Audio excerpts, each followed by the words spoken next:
Good morning, everyone. A very warm welcome to all of you in today's learning session. I'm Riya Pramanik, and we are continuing with our course that is BPSC 131 Introduction to Political Theory. So, we have started this course in our last from our last session, and we knew about political theory, the basics of this entire course. And in the previous class, we have learned about what is politics, what are the approaches to politics, and also what is political theory. We also learned about all the various terms that we have used simultaneously with political theory. So we don't initially we didn't knew what is political philosophy means, how it is different from theory, how it is different from other words, other terms that is used in our political science. So we have learned that they are all separate from each other. Suppose political thought is different from political philosophy and political theory. So these are the terms which are very widely used but are interchangeably used. So this interchangeable terms, we have learned about that in our previous class. Also, we have learned about liberty. So what is liberty? How are liberty? There are two various kinds of liberties, that is negative liberty and positive liberty. Along with that, we have also learned about Isaiah Berlin's two concept of liberty. So this is what we have completed so far, and today we are moving towards our 2.5 units further. So, in today's session, we are going to complete Unit 4, Equality, Unit 5, Justice, and half of Unit 6, Rights. So, in this session, we will be totally completing Chapter 4 and Chapter 5. Unit 6 will be discussed, I will be discussing half today and half in the next session. So, in Unit 4, Equality, we will be learning today about the different types of equality and about equality and feminism. So, these are the things which are broadly we are going to cover today. Also, in Unit 5, Justice, we will be learning about meaning of justice, what is social justice, and also John Rawls' theory of justice. In Unit 6, Rights, we will be learning today only about the meaning of rights and rights versus privileges. The other half of Unit 6, that is about the theories of rights, we will be completing in the next session. Now, let's start with equality. Equality is something which is very, very important to run a country democratically. Without equality, nobody can say that there is democracy in their country. So it is one of the most basic and essential, entity which keeps a society, keeps a country happy. If there is no equality, if there is discrimination, then the country cannot be, any nation cannot be, out of anarchy. There will always be an anarchy whether when there is discrimination going on, there is inequalities that is persisting in the society. So this equality is one of the most basic need, requirement, and an essential element of a democratic state. Let's introduce what is equality. So, the idea of equality seems to be the central concern of modern politics and political thought. As I already told you, that this equality is something which is very, very essential, and that is why this is one of the most central concern of modern politics and political thought. Hierarchy in society based on birth was accepted as natural. So in our society, whether you are, where you take birth also describes your hierarchy. So hierarchy in our society, not only in Indian society but in entire world society, which is based on birth, was accepted and natural. So modern political thinking starts from the assumption that all human beings are equal. So in modern political thinking, we can see that where are you taking birth is not applicable, but all of the human beings, whether he or she is getting coming from the family of a poor agricultural laborers or coming from a very rich business class man, every human being is equal, and It is in the French Revolution in 1789 and also in the American Civil War, which remain two very, very historically significant landmarks in the articulation of the idea of democracy, equality, and freedom.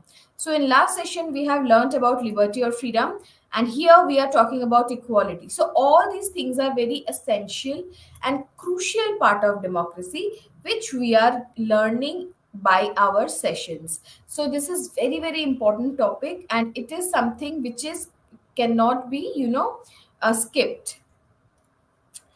Now let's move forward towards the different types of equality. So equality, basically we mean where every person is treated equally irrespective of their social hierarchies. So this equality also has many types, and in this part of the session we are going to learn about the types of equality we have. Let's start with formal equality. What do we mean by formal equality? So, in this type of equality, all individuals should be treated equally. Also, idea is the principle of legal equality or equality before the law. So, what does this formal equality means? Formal equality means each and every person, it doesn't matter whether he or she is coming from a rich background, poor background, political background, or non-political background. It doesn't matter. Each and every person is equal in front of law. So law will not be discriminating one person over the other.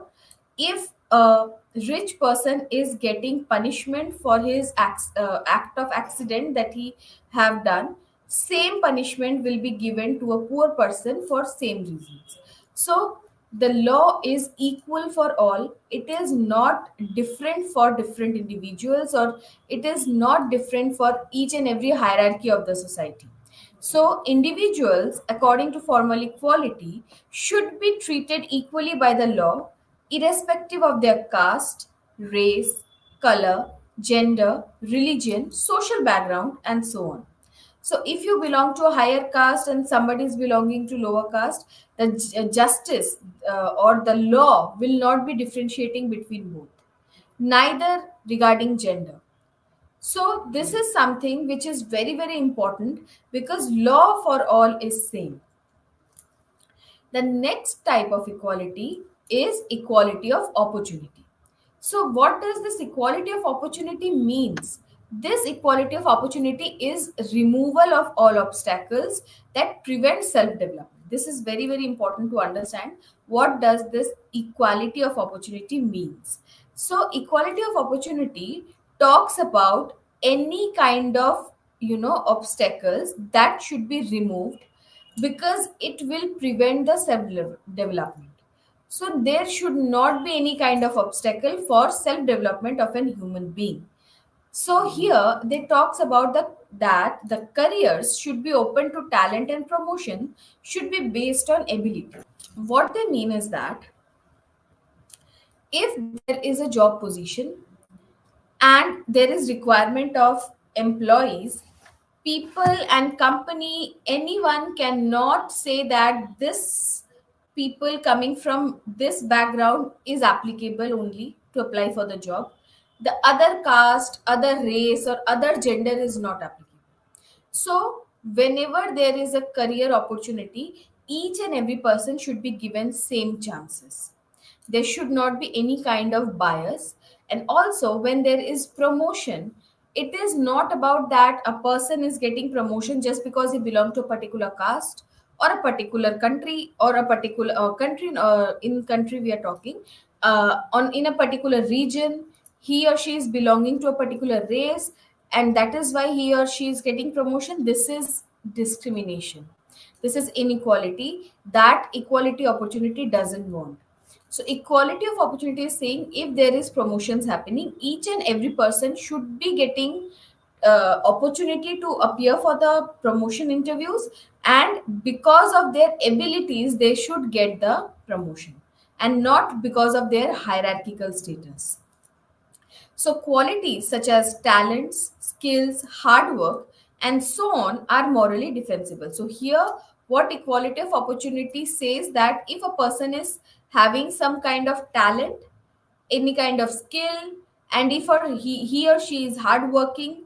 So these kind of separations and differences are defensible. They are okay. Whereas socially created differences like poverty, homelessness are not. So here they are saying that anything which is becoming an obstacle, uh, which is preventing a particular individual for self development, and if it is socially created, such as poverty is a socially created differences between rich and poor. So these kinds of obstacles should not be there. But if a person coming from a rich background is talented, have skills, is hardworking, he or she should get, more preference towards a particular job. But on the other hand, if a person coming from a poor family, he or she is more talented than the rich one, that person should get the job. So this is what equality of opportunity. So equality of opportunity is an extremely attractive idea. And this equality of opportunity is concerned with what is described at the starting point in life. So each and every person is getting the opportunity to appear for a particular exam, particular job interview. So that is the starting point in life. The implication is that equality requires that all individuals begin from a level playing field. Nobody could get any kind of extra things and extra advantage over others just because they're social hierarchies. So what equality of opportunity means is that the implication should be the implication of equality should be that every individual begins from a level playing field. So they should all start from zero, and then the race starts, and in that race each and every person will get equal opportunity to participate. But it is upon their talent, their hard work, their skills, that anyone among them will get the first position. So this is what equality of opportunity says. So it is, however, the consequences of this need not be egalitarian at all. So here what comes is the starting point is equal for all, but the consequences, the results need not be egalitarian. So why? It is because everyone started equally. Unequal outcomes are acceptable and legitimized. So they started equally from point zero in a race, but there can be unequal outcomes, which is acceptable and legitimized by equality of opportunity concept. So this inequality would then be explained in terms of differing natural talents, ability to work hard, or even luck. So people with different natural talents cannot participate in the same race, and they we are expecting them to win. This cannot happen. There is also ability to work hard is different for each individual. So here we can say that if a person coming from a rich family, he is well trained, he or she is well trained, the sportsman is well fed, he or she is taking good care of his or her health. Whereas for the same race, a person coming from a poverty stricken family, he is not able to eat that much nutrients, proteins that is required for a sports person. He or she is not having proper equipments to run in the race, and he or she is not that much concerned about his or her health because there is lack of money in their family and they are already poverty stricken, which is making them unable to attain the same kind of body structure, practice, and the ability that a rich person is having. So both of them are getting opportunity, but the outcome will automatically be different, because in that particular race the person with more technical knowledge, more training, more nutrition in body, more healthy, is automatically going to win. So equality opportunity is okay and is egalitarian when the race is getting started. But once the race starts, that the consequence or the result is automatically unequal. So equality of opportunity points to an inegalitarian society, albeit based on the exalted ideal of merit.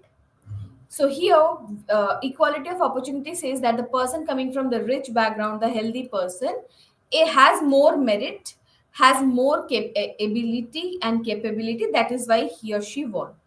But we can say that the level playing field is there. They started from point zero. But what about their backgrounds? So that will also we will dealing in our upcoming slides. So this idea of equality of opportunity rests itself on the distinction between nature and convention. Also, the argument being that distinctions that emerge on the basis of different natural qualities like talent, skills, hard work, so on, are morally defensible. Now let's move on to a different type of equality, that is equality of outcome. So it is a Marxist opinion that any right to equality circumscribed by a bourgeois economy can only be partial. So Marxists believe that any kind of right to equality that is circumscribed by the bourgeois economy will be partial only. So there is absolute social equality can be achieved only when private property be abolished. So Marxist believes that there should not be any kind of private property because till the time private property is there, social equality cannot be achieved. Also, this equality of outcome measure how successful we actually are, whereas equality of opportunity is a measure of how equal chances of success are. So this is the difference between equality of opportunity and equality of outcome. Just look at point 3 where it is mentioned that the equality of outcomes is based on the notion that they see that how much successful we actually are. But on the other hand, equality of opportunity talks about the equal chances, not equal outcomes. So this is the difference between two equality. So defenders of equality of outcome believe that the guarantee of all other equalities would be inadequate so long as equality of outcome is not ensured. So what does the defenders and the supporters of equality of outcome is saying is that they believe that the guarantee that of all other equalities would be inadequate so long as equality of outcome is not ensured. So there should be equality of outcome that should be ensured and not equality of opportunity. The critiques of equality of outcome. So do remember that each and every idea has both limitations and advantages. So we should know both. That then only we can see which one is good and bad. So there is always negative point and positive point in each and every concept. So here also we will be talking about the critique of equality of outcomes. So the critiques of equality of outcome point out that such pursuit would only lead stagnation, injustice, and worst of all tyranny. So this is what the critics say about equality of outcome. There is a scholar named Hayek who argued that people being very different have different aspirations and goals, and any system that treats them equally actually results in inequality. So each individual, according to Hayek, has different types of aspirations, goals. Suppose there is a class 12, student. This is an example. So if there is a class 12 student, one person wants to pursue IIT and the other doesn't want IIT and want to go to humanities line or something else that is not considered to be a good choice. So Hayek said that both of them, both the class 12 students have different aspiration, they have different goals, and if any person is comparing both of them is creating inequality, because you can't compare a person wanting to go for IIT with a person who have different aspirations. Both of them can get success, but people who is judging one student over the other is wrong and is creating inequality, and this is what Hayek wants to explain. So the drive for equality, is it argues, is at the cost of individual liberty. Now let's move forward and talk about some basic principles of equality. So what are the basic principles of equality, the essentials? the characteristics of equality, that is what we are going to study now. So the egalitarians do not believe that everybody is same or should be the same. This is something which is very important to understand, that nobody is going to be same. Not all student want to go to IIT. Not all the person want to pursue a particular dream. Each and every person is different from each other, and we have to treat them that way.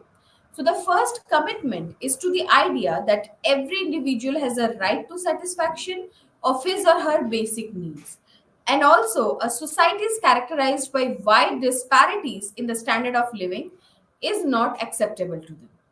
So, another significant principle of equality is that equal respect, which implies opposition to any form of degrading treatment of circumstances. So, every person should get equal respect, irrespective of their position or the strata in the society. And this is something that which is very important. Nobody can treat badly, or in any degrading treatment of circumstances should not be there.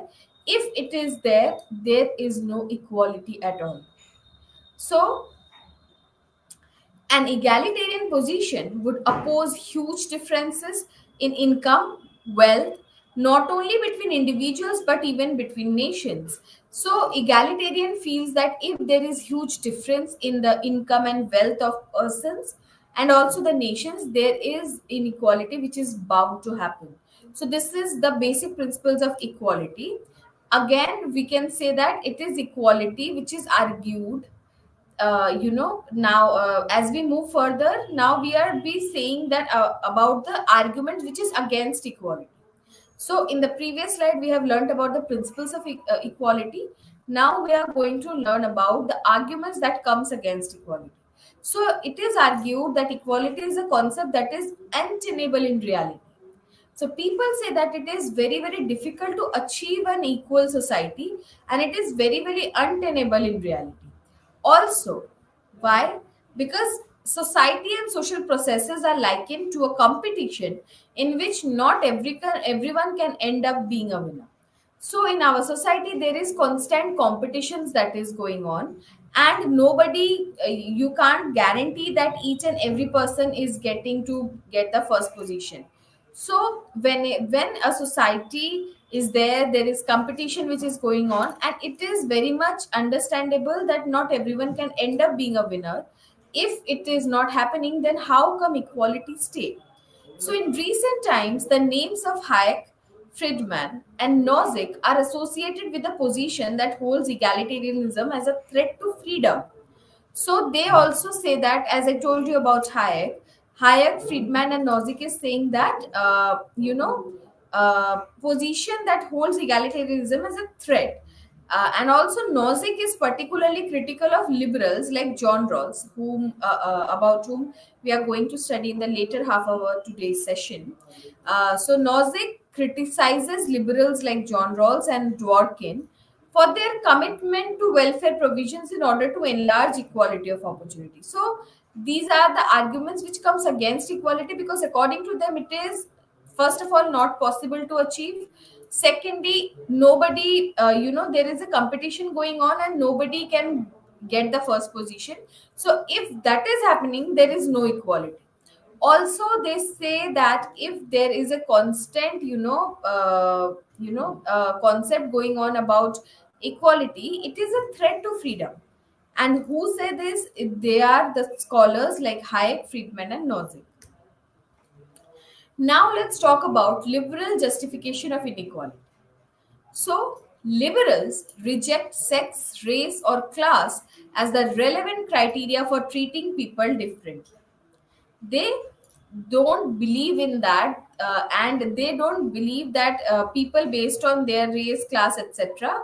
should be treated differently.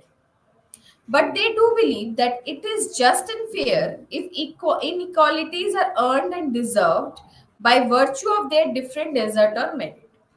So, what does liberal theory saying? That liberal theory holds that so long as inequality can be justified on the basis of rewards or desert for special qualities and abilities or special contribution to society, it is acceptable. So, this whole position seems to contradict the basic liberal position that all individuals have equal worth, respect, and also reduces people to just a bundle of talents and abilities. So, the modern liberals such as Rawls, Dworkin have rejected the idea of merit and desert as a criteria for justifying inequality. So, what they advocated an equality of consideration, which is based on equal moral worth of all individuals, irrespective of their differing individual talents or skills. So, they base this equality on the idea that all human beings are equally endowed with the ability to make choices and formulate life plans. So, this is what liberals believe, that each and individual is able to make their own choices and formulate their life plans, and the difference principle that Rawls enunciated is, to his mind, the best principle for ensuring that natural assets do not lead to unfair advantage. So, this is what John Rawls said, and we will be learning about John Rawls in our upcoming slides. So, the justice principle requires that social and economic inequalities should be so arranged that they are both to the greatest benefit of the least advantaged and also attached to offices and positions open to all under conditions of fair equality of opportunity. So there is a scholar named as Macpherson who criticized this Rawlsian equality on the grounds that it assumes the inevitably or institutionalized inequalities between the classes. So here we can say that Rawls ignores the fact that class-based inequalities create unequal power relationships among individuals of different classes and would thus impinge on other aspects of equality. Now let's moving forward, and now we will be learning about equality and feminism. So feminists try to look at the issue of equality through gender lens, and gendered roles are here socially constructed. So a person can be, it is a general belief that a woman should be kind, should be a caregiver, should be very, very kind hearted, very soft.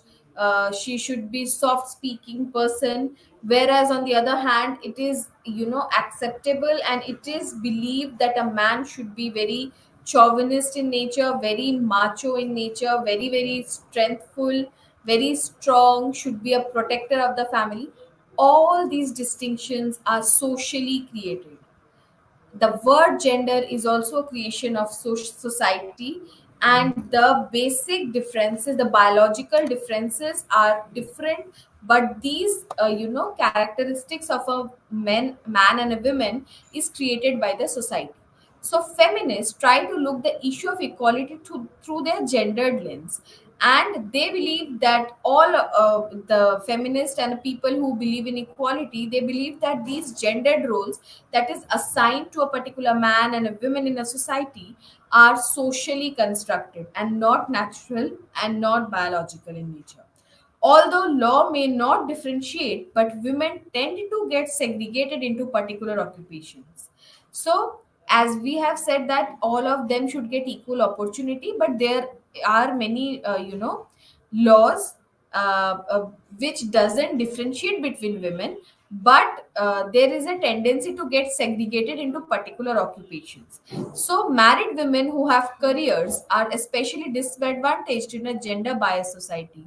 So there is a gender biasness that is there in our society, and also weak voice in familial decision making or duty of child rearing, etc. So uh, you know it is considered that a mother is the person who is going to take care of the child, but whenever the person goes out in public and in the open sphere, the identity of that child is not his or mother but of fathers. So this is something which is going on since a very long time, which is very discriminatory and also unequal in nature.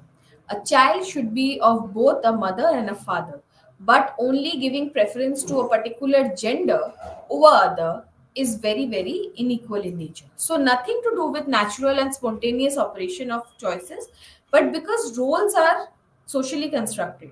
So it is believed that it is the duty of the mother to take care of the child and all, but not of fathers, because fathers go and earn. So these are all socially created gender roles which feminists don't believe, and they want equality for all, both men and women. Now let's talk about equality and liberty. So it is often claimed that liberty and equality are antithetical, and that this conflict therefore is irreconcilable. So there is a thinker, de Tocqueville, saw equality as posing a likely danger to liberty. So according to him, there is a danger to liberty because of equality, and he feared, as he did, mass conformity and the tyranny of the majority. So there is Friedman, Nozick, and Hayek. They imply that since individuals are different in terms of their skills and abilities, differences in their lives are bound to exist. So Nozick, Hayek, and Friedman says that people have different choices, they have different abilities. Somebody can sing, other can dance. So if there are differences in their of skills and abilities, that there should be differences in their lives, as it is bound to happen. So there is bound to be a natural tendency towards inequality.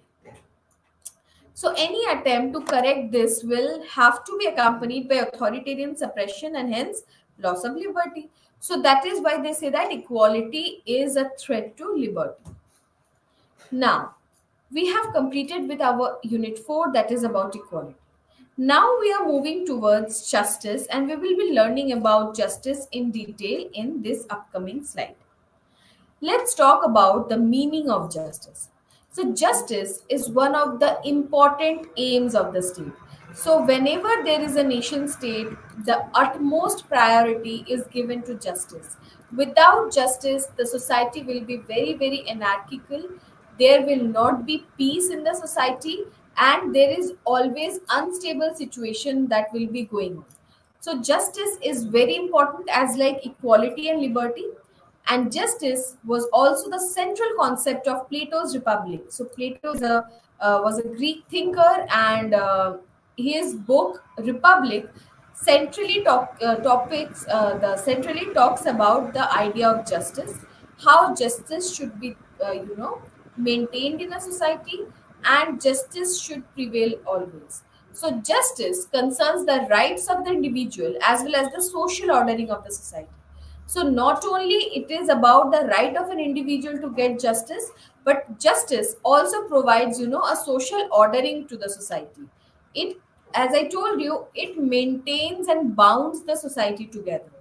So justice required in a society for the maintenance of peace and order, as we have discussed, that it is very, very essential to maintain peace and order in the society.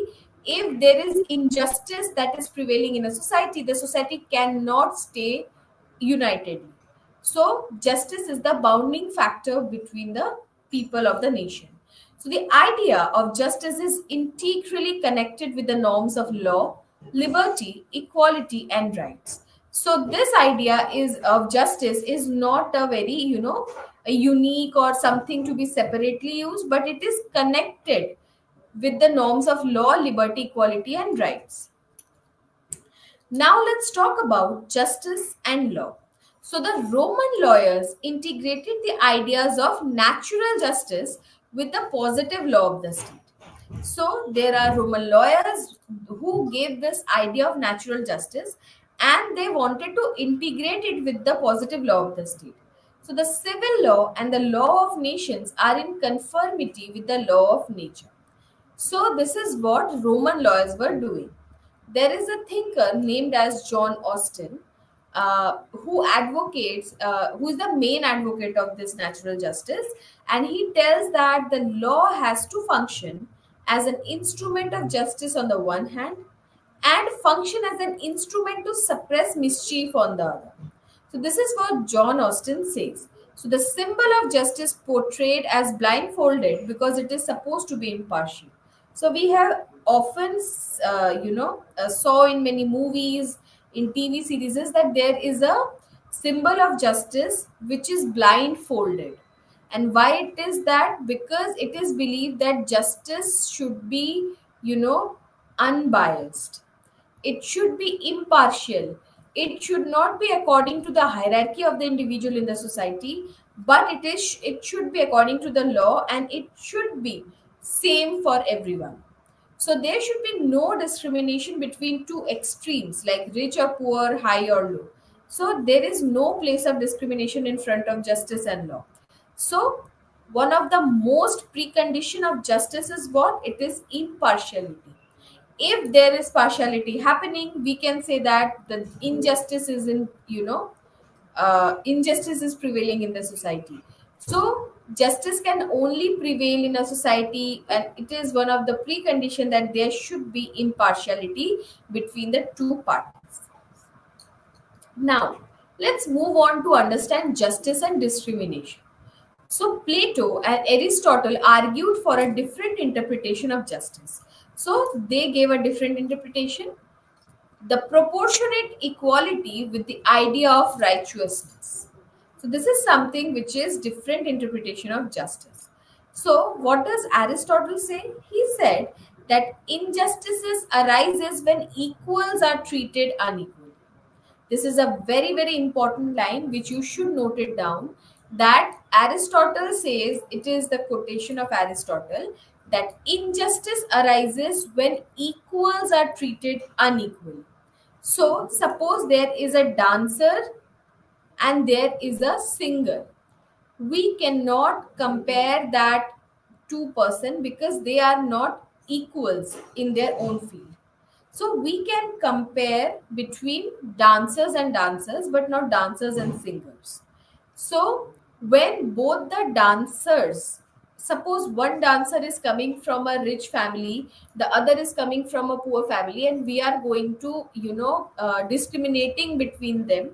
So we can say that it is injustice. So, injustices arises when equals are treated unequally. Then only injustice arises. But if there is another person who is a singer or coming from a different field, and we are, comparing, that is not injustice because the abilities are different, because they are not equals in that, concept. So this means that if in a democracy there is discrimination on the basis of sex, it would mean treating the equals unequally. So he gave an example that suppose there is in discrimination going on the basis of sex in a democratic country, it would mean treating the equals unequally because man and women are equal, male and female are equal, and if you are discriminating on the basis of particular sex and gender, then you can say that equals are treated unequally. So it would be unfair to pit a heavyweight wrestler against a lightweight one. This is another example. So you can compare that heavyweight wrestler and you gave the opponent is a lightweight one. This is unfair. So justice requires discrimination on the basis of differences which is relevant to the functions that performed. So Plato's theory of justice too implied that the life of people should conform to the rule of functional specialization. So justice becomes another name for the principle of proper station, that is, a man should practice one thing only to which his nature is best adapted. So this has both individual and social aspect, and it is believed that the highest good of both the individuals and the society is concerned. So, if we take it for granted that there is nothing better for the society than to see that each should be filling the station to which he or she is best entitled by the virtue of the special element of his personality. So, for this, the three elements of reason, spirit, and appetite have been highlighted for the individual and the state to keep their proper bounds. Now let's move forward and learn about distributive justice. This is also a very important concept to understand. So the idea of Aristotle came to lay down the foundation of what is called the doctrine of distributive justice. So who is you the idea where it emerged from Aristotle. So the essential implication of Aristotle's explanation is that justice is either distributive or corrective. So Aristotle believed that justice cannot be both.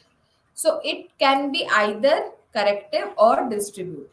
So the former, that means the distributive justice we are talking about first, the former requires equal distribution among the equals, the latter applying wherein remedy for a wrong is provided. So, the principle that Marx puts forward for distributive justice in the post revolutionary socialist society is from each according to his ability to each according to his work. This is also a very important quote by Marx.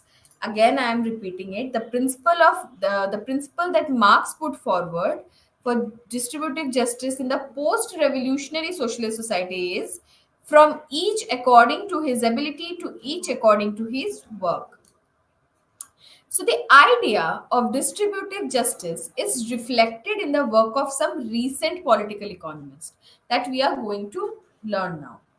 So, there is J.W. Chapman who seeks to integrate the idea of justice with his principles of economic rationality of man and consumers' sovereignty, which is coupled with the individual claim of moral freedom. So here we are talking about J.W. Chapman. So and for him, the first principle of justice appeared to be the distribution of benefits. So Chapman believes that what can be the first principle of justice? It should be the distribution of benefits. So it maximizes benefits in accordance with the principle of consumer sovereignty.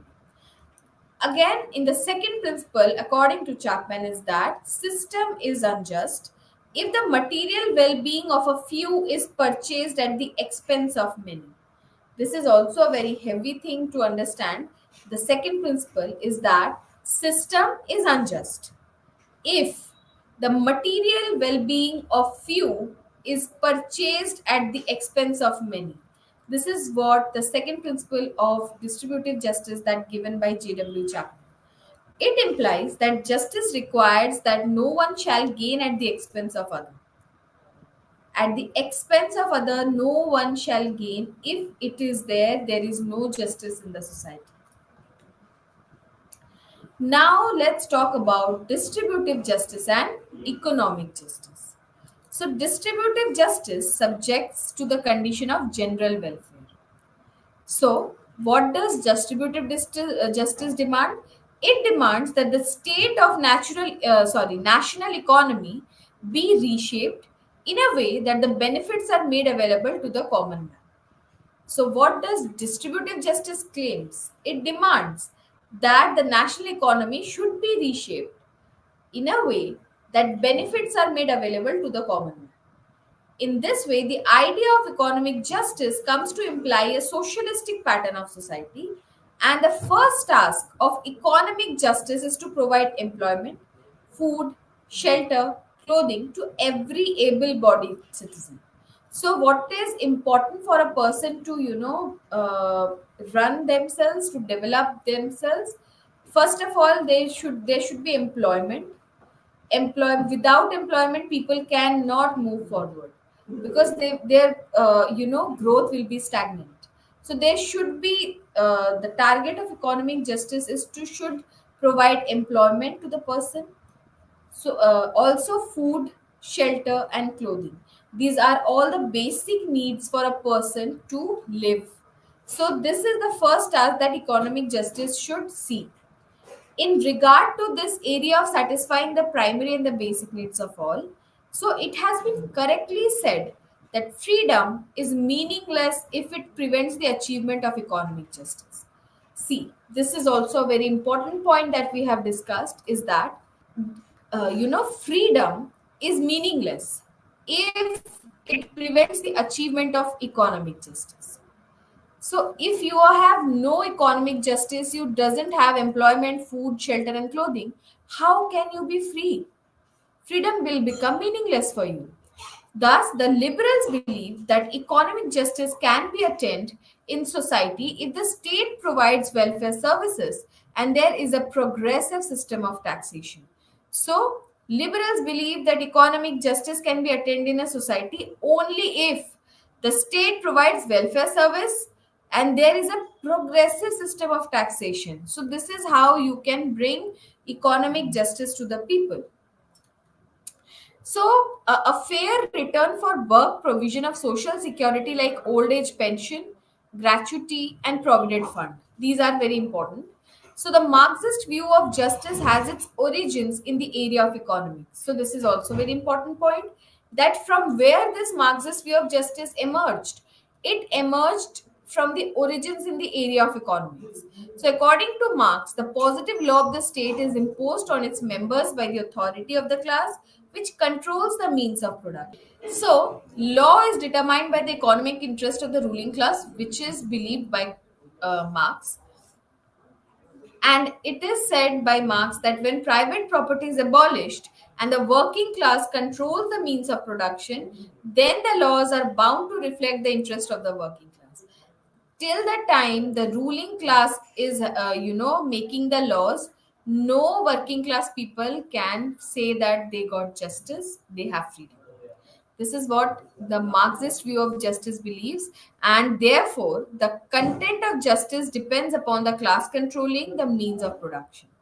So, when the state withers away, as contemplated by the communist, there will be justice without an economic origin. Now, let's see what social justice means. So, social justice means rights of an individual which should be reasonably restricted in the interest of the community. So you have right to purchase as much, product as you want, but your right is restricted because a particular community is not getting that much of ration or that much of that product which you can access. So in an event of conflict, the community interest must prevail over individual concerns. So this is what social justice believe, that any event of conflict, it is the community interest which must prevail over individual concerns. So social justice is linked with the idea of public good and community interest, and social justices ranges from the protection of minority political rights, abolition of untouchability, eradication of poverty, etc. So the focus of social justice is to prohibit the society to practice these kinds of discrimination, such as abolition, such as untouchability, poverty. These kinds of discrimination should not be there. This is what social justice believes. Now let's talk about the predominance of the interest of the community, which social justice talks about. So, with the decline of the laissez faire doctrine, a new awareness has developed. The rights of an individual should be reasonably restricted in the interest of the community. So, this is what social justice believe. Why? Because the ends of social justice requires the reconciliation of individual rights with what of community interest. So the focus should be community interest and not about the individual, rights. So it also presumes that in the event of a conflict between the two, the community interest must prevail over individual concern. This is what the social justice talks about, that there should always be the community interest which should prevail over the individual concerns. So, thus we can say closely linked with the idea of what constitutes public good or community interest. So, what is social justice? It is very much linked, closely linked with the idea of what constitutes public good or community interest. So, today, with the penetration of democracy into the social and economic sphere, community interest has come to encompass. So, it is not only the political, that is, fair treatment of political matters, but also the social, which comprises of non discrimination in social areas and economic sphere. Thus, the social justice ranges from the protection of minority political rights to the abolition of untouchability and the eradication of poverty. So, in the backward countries of the world, the idea of social justice enjoins upon the state to make concerted efforts for the improvement of the downtrodden people and the weaker section of the community. So, this is what social justice talks about. It also talks about reforms or social change. So, social justice is used to denote organization of society on the basis of ideas of fairness and equality current at the time. So, it seeks a revision of social order so as to have more equitable society. So, they believe that men through the ages have sought changes in social order, just as much as they have also sought to preserve a given social order. So, social justice stands for reformative justice, for revision of the social order, and a distribution of rights to suit current ideas of fairness. So, when Aristotle spoke about distributive justice, he had reformative, or what Rappel calls prosthetic justice, in mind. Why? Because their aim was to modify the status quo. Also, 100 years ago, justice did not require governments to take care of the unemployed, but now it is. So, charity was supposed to do that way back. Due to the operation of notions of reformative or prosthetic justice today, it is considered the state's duty to take care of the unemployed and provide them employment. Now let's talk about Pound's illustration of social justice. So the affirmation of the idea of social justice is very well contained in the interpretation of Dean Roscoe Pound. So it presents a six-fold illustration of social interest, and also it lays down eight general postulates to ensure the social justice. So the idea of social justice promotes the welfare of the people by securing a just social order, which Pound's illustration of social justice talks about. Now, this was all about social justice. Now, let's talk about the criticism of social justice. As I already told you, that each and every concept, every idea, every philosophy has both negative and positive points. And now we are going to see what are critiques saying about social justice. So, social justice enlarges the activities of the state. Where the officers of the state develop vested interests, such subjective determination is not likely to serve the ends of social justice. So, the policies of social justice and their implementation require curtailment of liberty. So, because to assess the basic needs that have to be satisfied to fulfill the criteria of social justice. Now, let's talk about John Rawls' theory of justice. So, John Rawls' book, A Theory of Justice, you all know, he talks about wheel of ignorance. Do remember that A Theory of Justice is written by John Rawls. It's a very, very important and very popular book.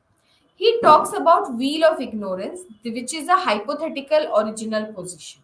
So, what is wheel of ignorance? Suppose you don't know that you belong to which family, which parents, which city, which caste, which race. You doesn't know about it. There is a wheel in front of you, and you are going to decide what is going to happen. You should give justice to the society. So, under these circumstances, people will agree to accept two principles of justice when you are under the veil of ignorance.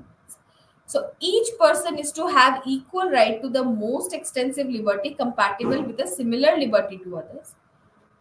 Other is the difference principle, that is, inequalities can only be justified if it benefits the least advantage. So John Rawls' theory of difference principle talks about that inequality is justified only when that inequality is giving benefit to the least advantaged people of the society. So individual have to make a choice of social order. They would naturally prefer an egalitarian society. So what does wheel of ignorance say according to John Rawls is that when you are under the wheel of ignorance, you doesn't want to come out of that wheel and found yourself in a very disadvantaged position. So, what will you do? You will provide as much liberty, as much equality, as much equal rights, so that if you fall in a least advantage condition, then also you have liberty and equality for yourself. Let's move on towards rights. We are in today's section, we are going to learn about rights half, and in the next session, we will be completing yourself the best possible way, and it is your social claim that you have. So rights are basically social claims. Why rights are important? Because it helps develop your personality. So a democratic government can best serve the people if it maintains a system of rights of its people. So there is a difference between a citizen and a subject. In kingdoms, there we call kings and subjects. In a democracy and in a modern state, we can say we have government and the citizens. So what is the difference between citizen and subjects? Subjects doesn't have any kind of right, but citizens have. That is the clear distinction between a citizen and a subject. So whatever king is going to tell you, you have to you have to do that. But in a country, because you have rights, you can ask question to the government. This is right which is given in a democratic situation. So a democratic government can best serve the people if it maintains a system of rights of its peoples, and states never give rights, they only recognize them. This is also very important. So the government never grants rights, they only protect them. It is not government who is giving rights to us. In India, it is the constitution which is giving us rights, and it is the duty of the government to protect those rights which is given to us by the constitution. So the rights are essential conditions of human personality. So rights incorporated in the constitution of the land are called fundamental rights. So fundamental rights are, which are incorporated in the constitution, and fundamental rights are, you can claim, you can see the court if your fundamental rights are curtailed. So right to life is a basic right without which all other rights are meaningless. So here you can see there is a list of rights and privileges, how rights are different from privileges. This is a very important, distinction between the two. That is why there is a particular list. You can note it down because this will help you understand why rights are different from privileges. So let's start with rights. Rights are our claims on others as are others' claims on us. So only you have right and other person doesn't have. It is not the way. If you have right, the person sitting next to you is also having right, and you have to, understand that, you have to accept that. Rights are our claims on others and others' claims on us. Also, when we talk about privileges, the privileges are granted to some and denied to others. Rights are for all, each and every human being in a society. But privileges not. Privileges are granted to few and denied to others. Next, let's talk about rights which are universal as it is assured to all. Each and every person is having right, but privileges are not at all universal, and they are only possessed by few handful of people. So, what is the distinction? This is one of the basic distinction between rights and privileges. Rights is for all, privileges are for only few. So, rights are given to all without discrimination. Privileges are given to some, the selected few. So, if Constitution is giving right to me, it is giving right to all other students, teachers, all. So whatever rights I have, they also have same rights. But privileges are given to few and a selected few. Without discrimination, it can't be possible, because if you are giving privileges to a person over the other, there is bound to discrimination happens. So rights are obtained as a matter of right. Privileges as a matter of patronage. So whenever you are getting privilege, somebody is patronaging that. So this is also a difference between rights and the privileges. Now the last point is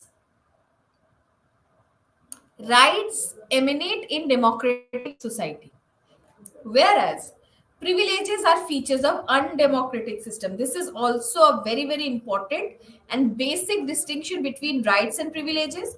So when are you getting rights? When you are living in a democratic country, democratic nation, democratic society. But privileges are features of undemocratic systems. So this was distinction between rights and privilege. Now let's see the theories of rights. So the first theory is of theory of natural rights. Second is theory of legal rights. Next comes the historical theory of rights, social welfare theory of rights, and Marxist theory of rights. So these are the 5 various theories of rights which we are going to continue with in our next session. We will be talking about each and every theory of rights in detail in my next session. So there in the next class we will be talking about theories of rights, human rights, and all and other upcoming chapters in the next class. Thank you.